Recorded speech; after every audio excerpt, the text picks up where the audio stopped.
네, 여러분 지금 마이 FM 91.3MHz 서대문 공동체 라디오 서대문 역사기행 듣고 보고 계십니다.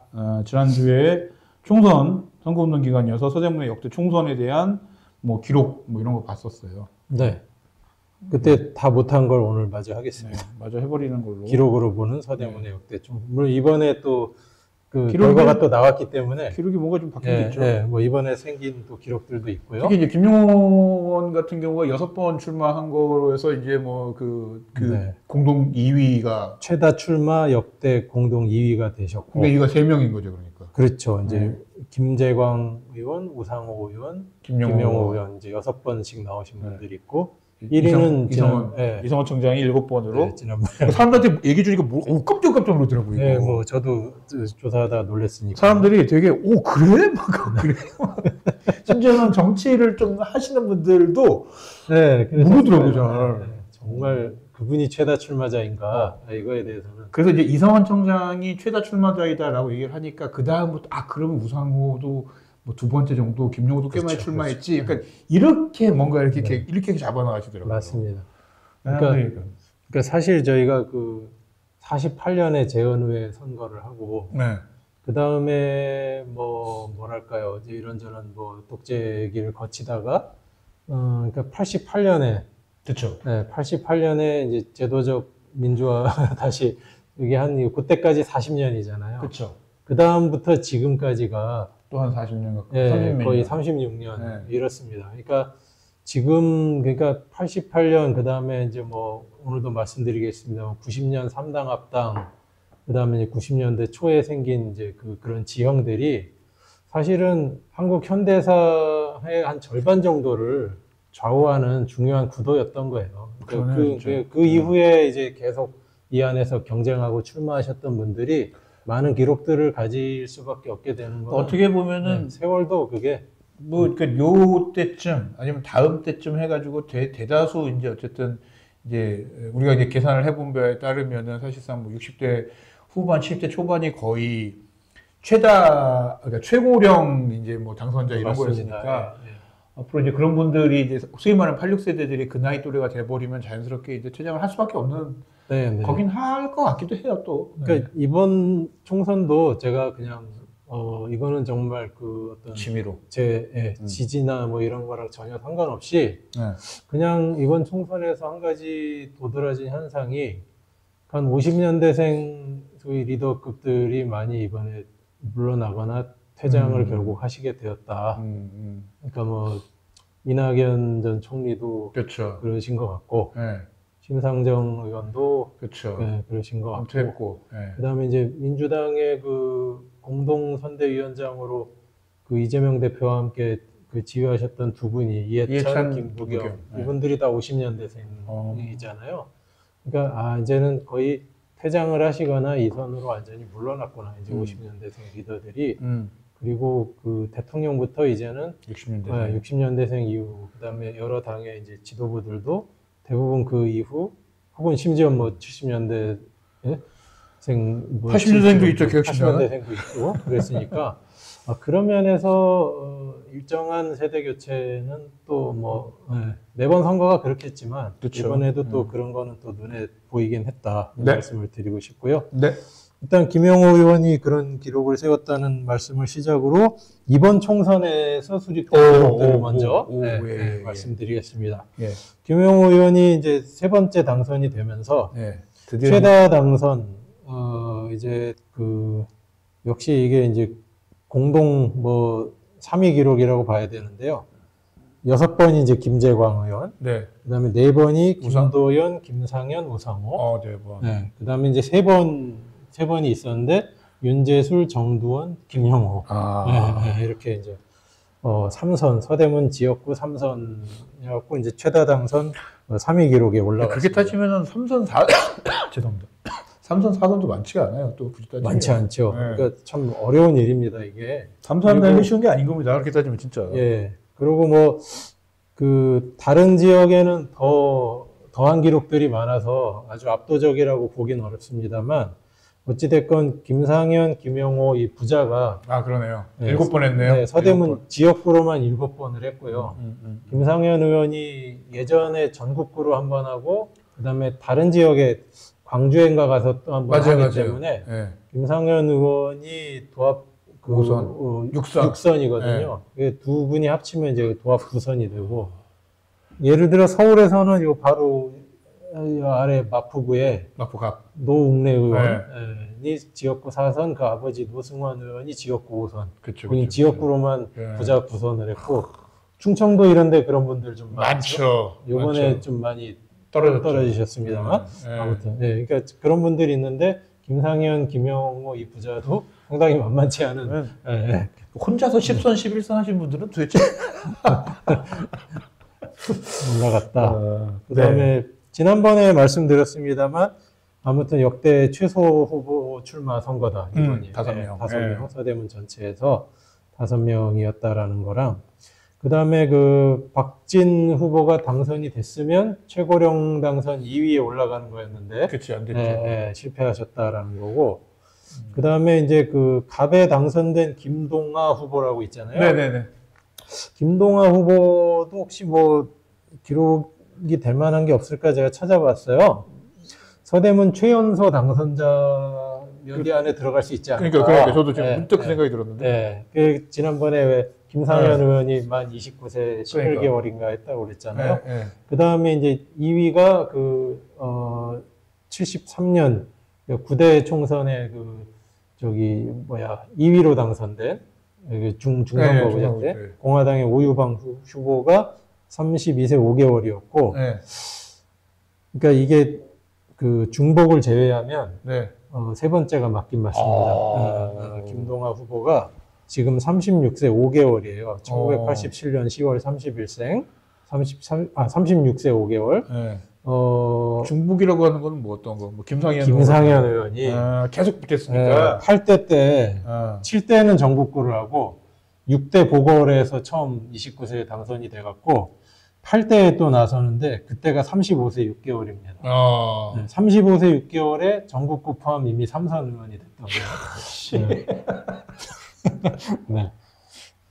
네. 알겠습니다. 지금 화성인가 어디 그 민주당 의원이 91년생인가가 재선 의원이 한 명 있죠. 그래요? 네. 재선 의원이 이번에 그 국민의힘의 김용태 의원이 90년생인데 이제 초선이 됐고. 그렇죠. 네. 뭐 아무튼 김재섭 뭐 이런 사람들 이번에 80년대 후반. 네. 그쪽에 이제 좀 젊은 정치인들이 TV도 많이 나오고 했던 분들이 이번에 거의 됐죠. 뭐 그렇습니다. 그 김동아 후보도 개인으로는 세 번째가 맞고 서대문구에서. 근데 이제 뭐 그 김상현 의원 기록까지 따지면은 이제 4위가 되는 것이고. 4위만 해도 대단한 거죠, 사실. 네. 그래서 이제 참고로 여기 가장 그래도 많이 나오고 많이 되셨던 최근에 이성원, 우상호 두 분은 초선에 몇 살이었나를 제가 찾아봤어요. 이성원 의원이 41세 11개월, 우상호 의원이 41세 4개월. 이분들도 상당히 일찍 되셨다. 그러네요. 네.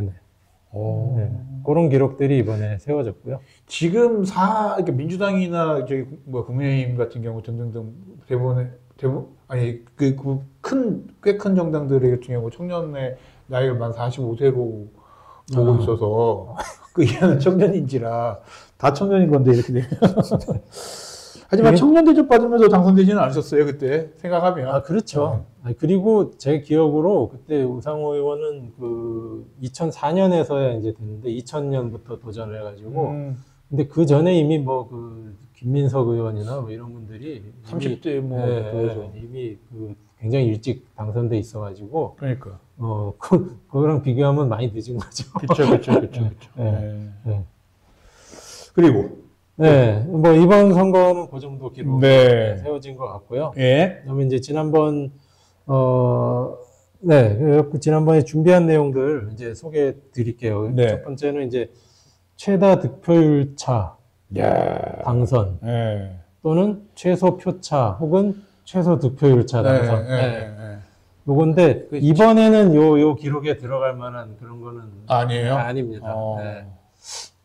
이제 제가 지금 갑자기 헷갈리는데, 예, 아무튼 그거 아닙니다. 최다 득표율 차는 당선자의 득표율이 굉장히 높았던 시절의 가능성이 높죠. 그렇죠, 그러니까 이제 최근 같은 경우는 많이 나도 뭐 20% 이상을 안 나. 서울에서는 네. 절대 네. 그런 일은 이제 아무리 특정 후보가 압도적이어도 20% 이상 나는 경우는 굉장히 어렵기 때문에 요 기록을 깨기는 아마 어려울 것 같습니다. 59.09% 차이가 난 적이 있어요. 네? 59.09% 차이가 59% 얻었다는 게 아니라 59% 차이가 났다고요? 네, 차이가 난 적이 있어요. 나 지금 그래서 진짜 다시 한번 확인한 거야. 59% 차이 났다고? 이게 4.19 이후 치러진 그 선거에서 민주당 김산 후보가 67.16%를 얻었고, 2위 후보가 8.07. 약간 후보가 좀 많았나 보네요. 예, 아마 이때. 그러니까는. 그렇죠. 그 다음에 이제 51% 차이가 난 것도 있어요. 마찬가지 그 5대 60년 선거의 서대문 갑에서 김도연 후보가 71.14%를 얻고, 2위 후보가 19.94. 그 다음에 47.63%. 8대 71년 서대문갑 김재광 후보가 73.19%. 2위가 그 다음 선거 때 이제 중선거제에서 당선되는 오유방 후보가 공화당의 25.56%. 그러니까 아마 이 기록들은 거의 깨지기 어려울 것 같습니다. 아무리 차이가 나도 7대3, 6대4 내외에서 아무리 차이가 많이 나도 그렇게 결정나는 보통 선거잖아요, 이게. 네. 그러니까 59% 차이가 났다는데. 나 지금 깜짝 놀랐어요. 59%. 지금 서대문에서 득표. 은 후보가 압도적으로 이길 때 얻는 표. 그렇죠. 지금 김명호 의원이 박진 후보한테 되게 원사이드하게 이겼다고. 굉장히 크게 이겼죠. 라고 하는데 59%가 안 됩니다. 맞아요.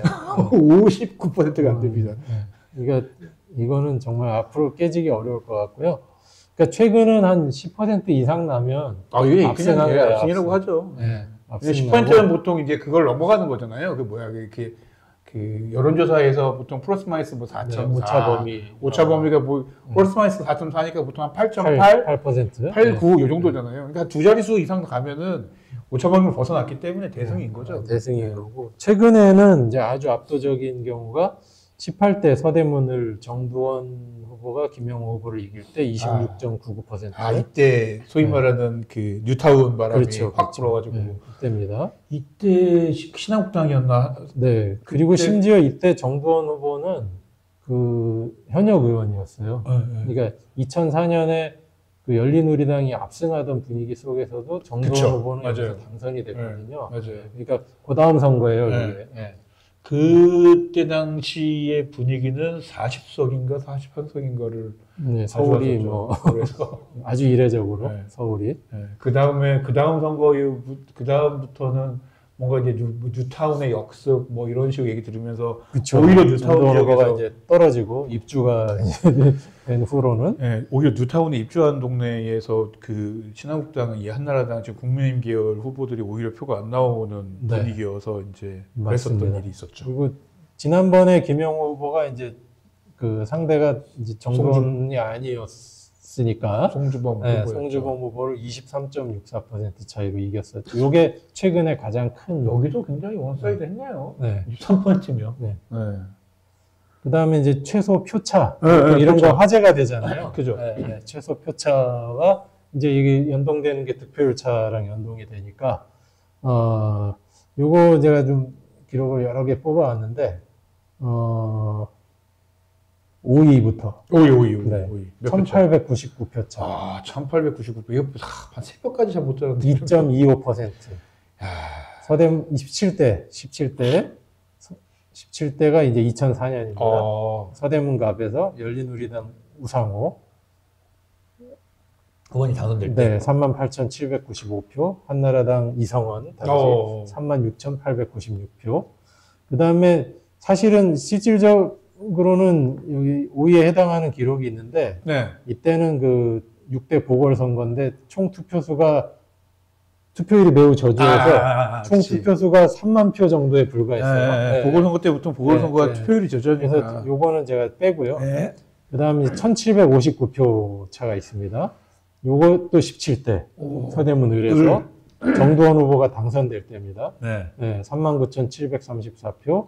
그 다음에 열린우리당의 박상철 후보가 37,975표. 2.01%. 야. 그리고, 그다음 3위가 1,364표. 그거는 그 전 16대 선거. 2000년. 2000년 서대문갑에서 역시 이성원 대 우상호. 그때는 이성원이 네, 이성원 후보가 이겼습니다. 그때는 1,364표 차로 이겼고요. 그 다음에 625표. 19대 서대문을 정두원 대 김영호. 네, 정두원 후보가 35,380표, 김영호 후보 34,755표. 아니, 얘 6페이지, 5페이지 이 정도로 주면 진짜 밤에 잘 안 올 것 같아. 네. 아직 하나가 남았습니다. 네, 하나가 더 나왔군요. 591표. 15대 서대문갑 새정치국민회의 김상현 대 이때 이성원 부청장이 처음 출마해서 낙선했던 선거입니다. 네. 96년? 예, 김상현 대 이성원 591표 차 29,979표 대 29,388표 0.79%. 이성원 청장은 1990년대 90년대부터 네. 2000년대, 2010년대, 네. 2020년도 출마를 했었죠. 그렇죠. 그러면은 그 90년대, 2000년대, 2010년대, 2020년대 와 4디케이드라고 하는 그러네요. 말하는. 네. 아, 이 정도 해야지 출마해야지 기록을 세우는군요. 이효리만 달성한 기록인가요, 그게? 네? 이효리만 달성한 기록 아닌가요? 그렇죠. 그러네요, 진짜. 네. 네. 대단하시네요.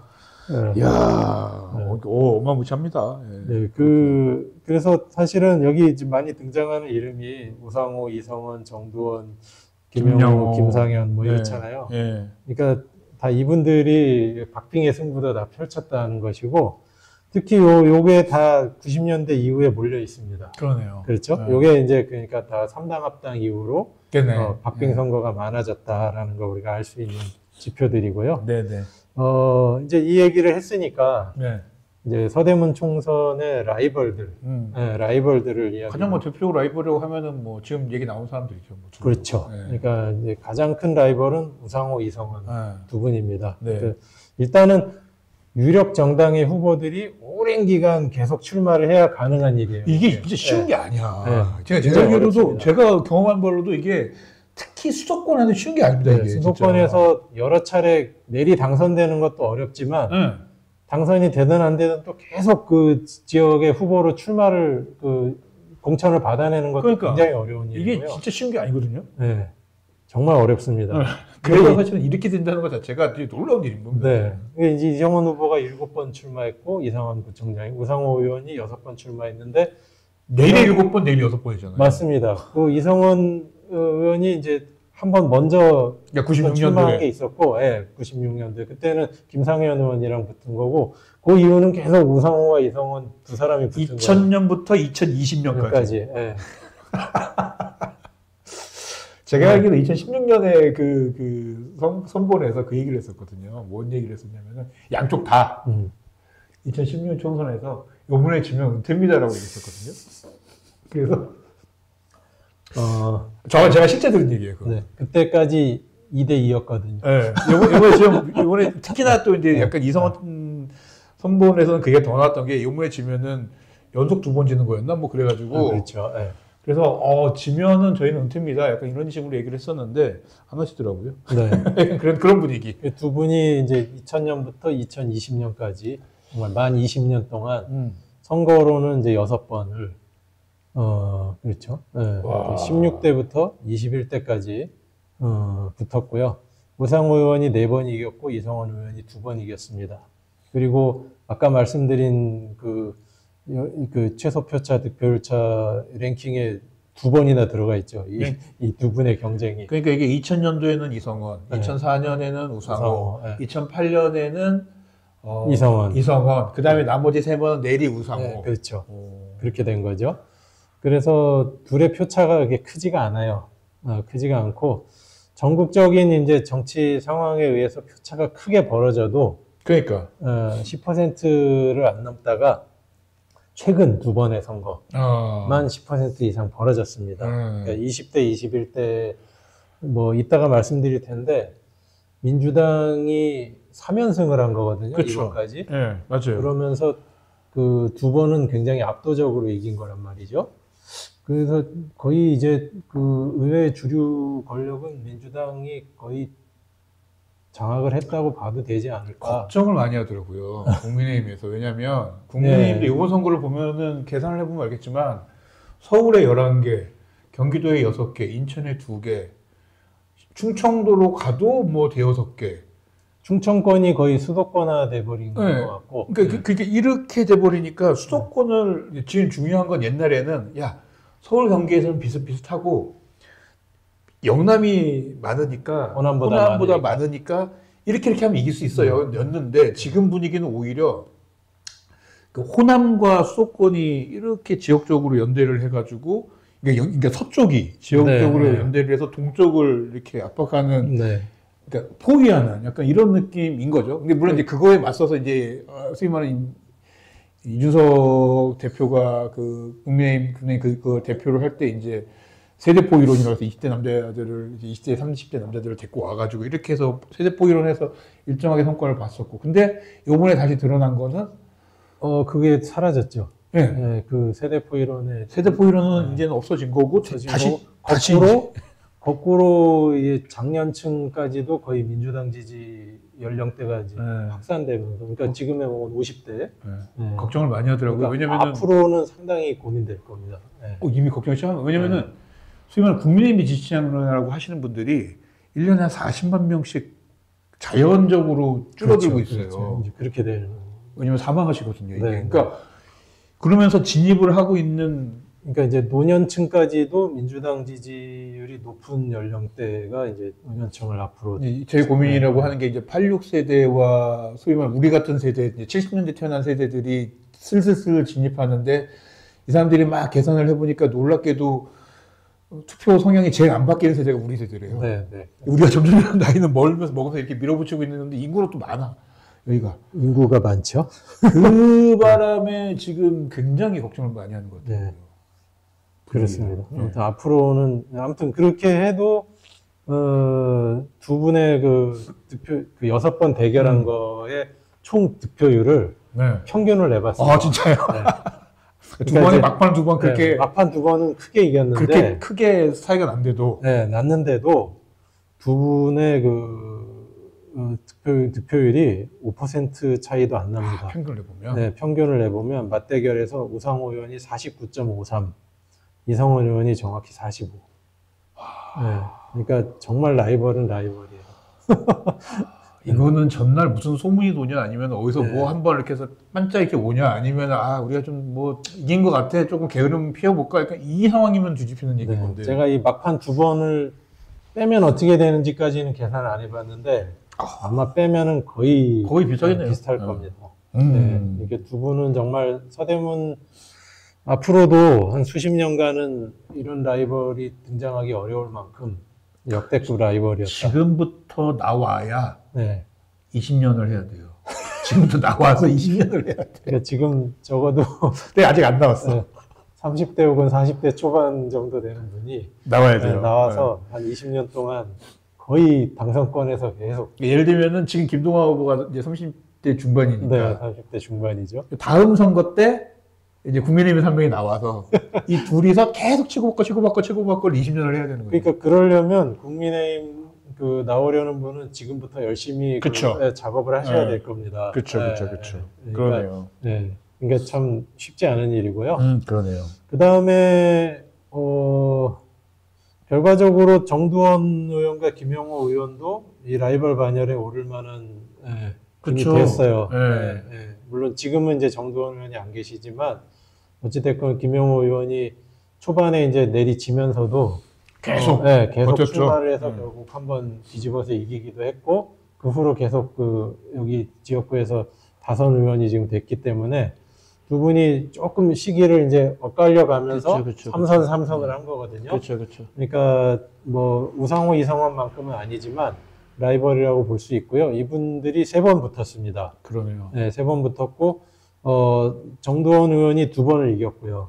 네. 김영호 의원이 1번을 이겼고 앞에 2번을 정두원 의원이 이긴 건데 정두원 의원은 그 전에 출마해서 한번 당선된 것까지 해가지고 그리고 그 전에도 또 출마했었어요. 그러니까 2000년부터 출마한 거죠, 정두원 의원도. 근데 그때 서대문을에서 현역 의원이었던 여기서 재선을 지낸 그 장재식 의원, 장하성 장화준 교수 아버지 있습니다. 기억나네요. 장재식 의원한테 4% 차이로 선전을 했고요. 그러네요. 그리고 17대 때 사실 열린우리당 돌풍이 부는데도 전통적인 민주당 강세 지역인 서대문을에서 본인이 당선이 됐습니다. 그렇죠.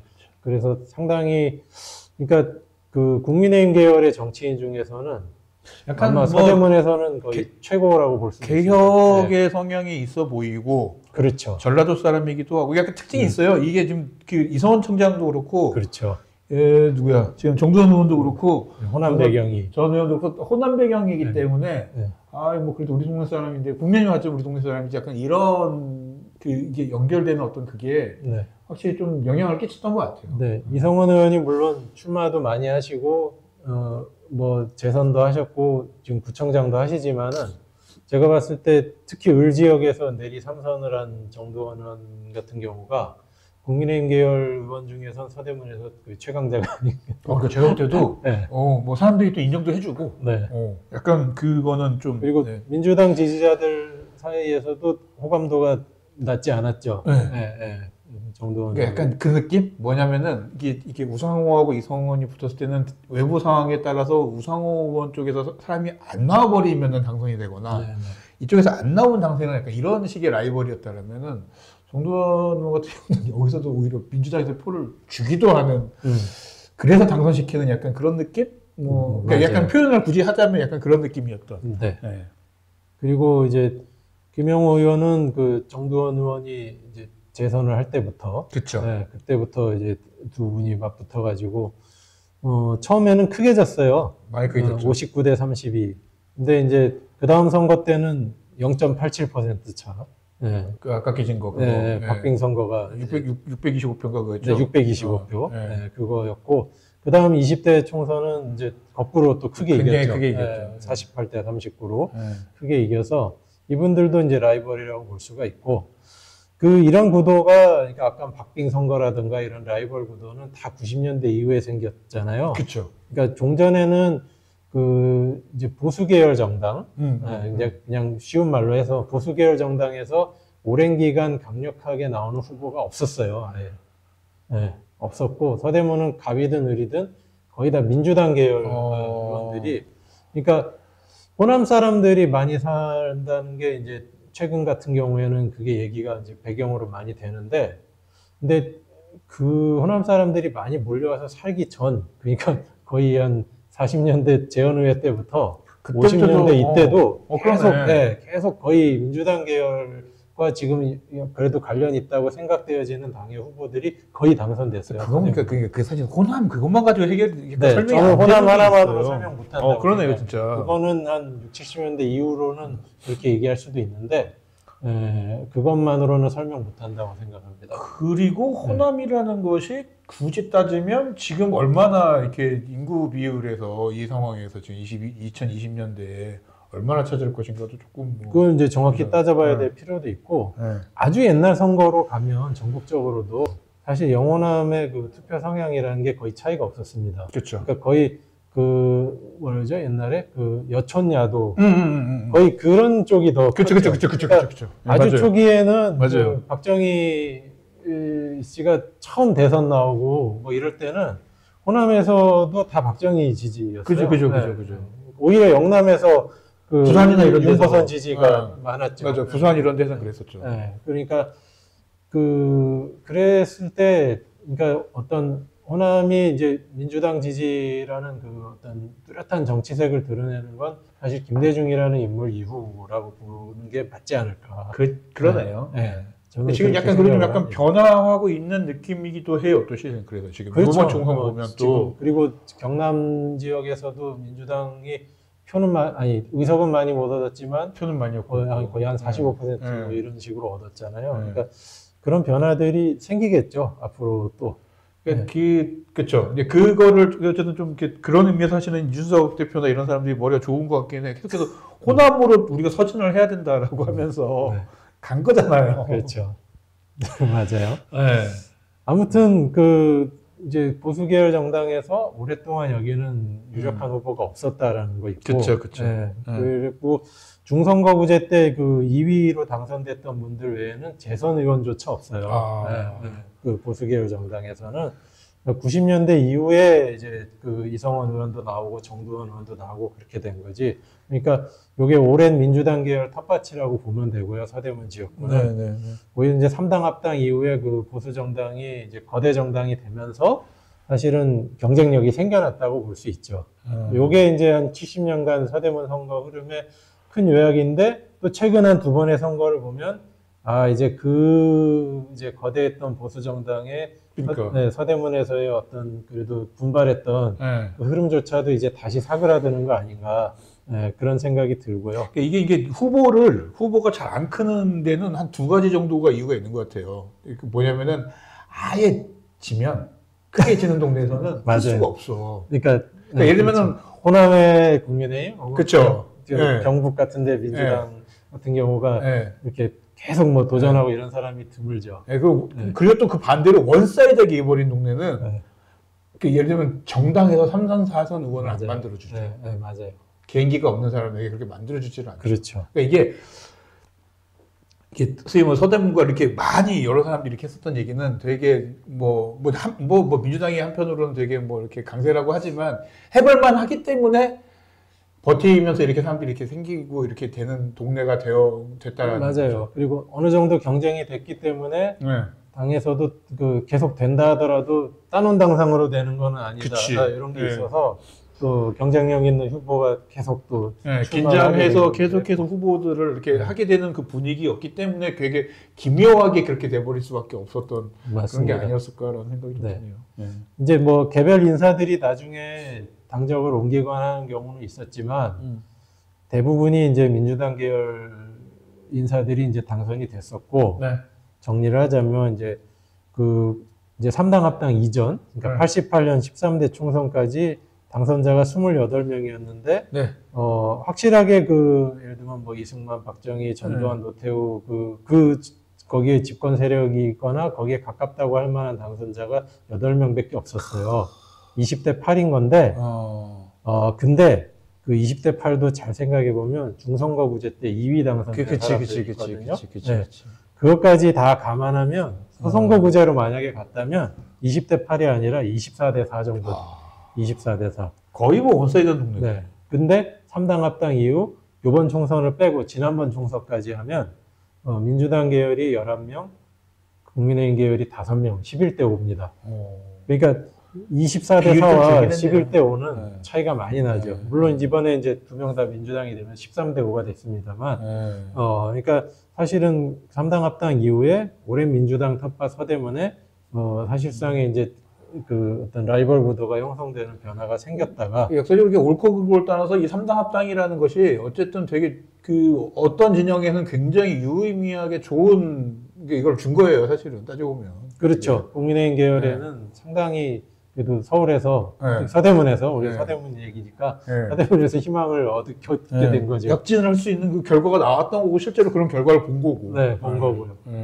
그러니까 지금 이제 그때 만들어진 지형 속에서 민주당은 호남 지역 정당으로 완전히 축소가 되었었다가 그리고 이제 일부 서울 그랬다가 지금 거의 전국 정당화에 이제 오히려 거의 이제 몇 걸음 안 남은 것 같아요. 이번 총선도 결과를 보면 이제는 거의 얼마 안 남았구나 이제 이런 생각이 들고 거꾸로 국민의힘 계열이 그렇게 이제 호남을 포위하고 전국 정당으로 시작했다가 지금 한 이제 20, 30년 지나고 나서 이제 일부 이제 동쪽 지역으로 이제 굉장히 축소되는 게 아닌가 이제 그런 생각이 이제 근데 이게 이 들긴 합니다. 축소의 원인이 무엇인가에 대해서 좀 많이 고민을 해보셨으면 좋겠고, 아니 그런 고민을 서로 양쪽에서 같이 해야 그렇죠. 더 좋은 개혁적인 정책도 나오고 더 좋은 무언가도 나오고 이런 거 아니겠습니까? 네, 네. 그러니까 좋은 경쟁을 했으면 좋겠습니다. 네, 그러니까요. 네, 부디 그렇게 됐으면 좋겠습니다. 네. 또 이제 우리 마무리해야 될 시간인 것 같은데, 예, 이제 다 그러네요. 하셨죠, 얘긴요? 네, 뭐 안 한 재밌었네요. 얘기들도 많은데 뭐 이 얘기를 다음 주까지 하긴 좀 그렇고. 예, 예. 알겠습니다. 오늘 마무리 짓는 걸로 하고요. 한 2주 동안 총선과 관련된 내용 가지고 얘기를 했는데, 저는 사실 재밌었습니다. 그리고 사람들이 의외로 정치 얘기는 늘 재밌죠. 아니 또 사람들이 의외로 이렇게 보니까는 이렇게 사람들한테 얘기하면은 막 궁금해했던 이야기도 우리 많이 했더라고요. 그래서 우리가 다 이미 유튜브에서 한 얘기 이런 얘기들을 제가 그렇습니까? 지난주에 MT를 가가지고 네. 많이 했었거든요. 그 얘기를. 우리 나 이미 한 얘기인데 이 얘기. 그래서 많이 좀 알려주십시오. 많이 좀 보시고 많이 좀 관심 가졌으면 좋겠습니다. 네. 희망을 찾았었습니다. 네, 지금까지 황관이었습니다. 네, 박정수였습니다. 감사합니다.